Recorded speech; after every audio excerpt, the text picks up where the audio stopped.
गणनायकाय गणदैवताय गणाध्यक्षाय धीमहि गुणशरीराय गुणमण्डिताय गुणेशानाय धीमहि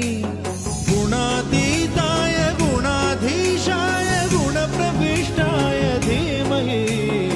एकदन्ताय वक्रतुण्डाय गौरीतनयाय धीमहि गजेशानाय भालचन्द्राय श्रीगणेशाय धीमहि